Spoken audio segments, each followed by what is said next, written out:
So, Australians will go to sleep tonight and wake in the morning to a new reality. Donald J. Trump will officially be the President of the United States. It's been an unlikely triumph for the billionaire reality television star who has seen off his opponents and confounded pundits with the slogan, "Make America Great Again." Now, Trump has made it clear this will be an unorthodox presidency. He does things his way. Take the media. Trump has used his Twitter account to deride his critics, and he's declared open season on some journalists and the world's most powerful news organisations. Here's Matt Peacock.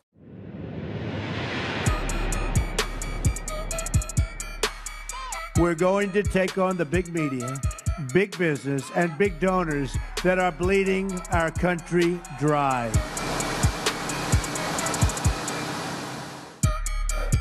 For the campaigner Donald Trump, mainstream media was the enemy, and his supporters agreed. Our great movement, powered by everyday citizens, will overcome the sickness that is plaguing our politics and our media. And I'll tell you what, our media is indeed sick, and it's making our country sick, and we're going to stop it. Press are liars. They're terrible people. They are really, really bad people. Sit down. Sit down. You cannot deport 11 million people. You cannot deny citizenship. I'm a reporter and don't touch me, sir. Don't touch me, sir. You cannot touch me. At times, the anti-media campaign rhetoric turned to violence, like this attack on veteran Time photographer Chris Morris.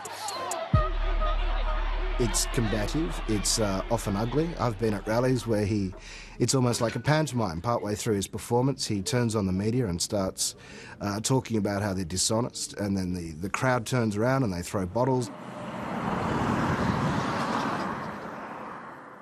Donald Trump supporters, white working-class Americans under economic threat, feel that the media is an enemy of theirs.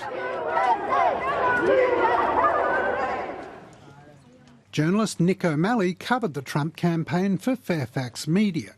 There was the constant threat of being expelled from his rallies. There were his own security who followed you around, and if they didn't like your behaviour or what you're asking, they'd often throw you out. And now that he is about to walk into the White House, he's reshaping the press corps itself, deciding who will get access and who will not. And it looks as though he's doing that differently than has been done in the past.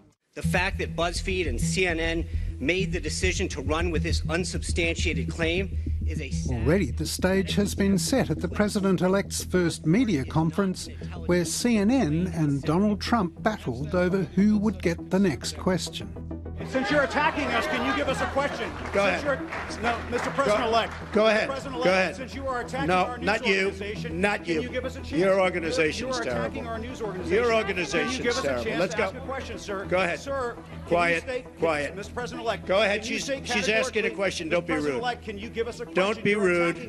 Can you give us a question? Don't be rude. No, I'm not going to give you a question. I'm not going to give you a question. Can you state categorically? You are fake news. Sir, go ahead. Can you state categorically that nobody... The press has a terrible reputation right now. Let's face it. Most of them got this election wrong from the beginning. They were not tuned into the pulse of the American people. Most Americans think the media was rooting for Hillary. And I think they have a lot to prove to the public that they're going to cover this presidency fairly. By convention, the president gives access to, if not the White House press corps, then to a pool reporter at all times.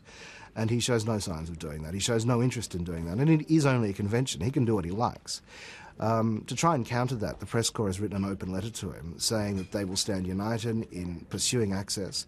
And if he doesn't give them access, then they'll turn to his government and look for leaks and look for other sources. And they will do that. But it's already a very combative relationship as a result.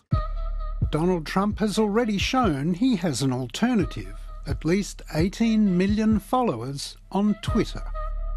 I used to think all his tweeting hurt Donald Trump. But now it's a necessity because he can expect to be attacked every day. He must have a rapid defense mechanism, in his own words, and Twitter provides that. He tweets maybe 125 to 150 times a month on average. The real impact, though, comes from the media coverage of what he says. And let's not forget that that's one of the important parts of his candidacy, and I think will be one of the important parts of his presidency, is he says something provocative on Twitter. Yes, a lot of people hear about it, but the amount of media coverage that comes in and then provides the amplification of that message is huge, 300 times at least by comparison just on Twitter alone. Now it will be President Trump. The question is, will the media change or will he? The Washington Post has just hired dozens of new reporters to investigate his administration, to cover his administration. The New York Times is ramping up its coverage. The media will not make or break him. The media will report on him. What makes the difference will be whether President Trump can deliver on his promises to the people who support him. If he disappoints them, he will fail.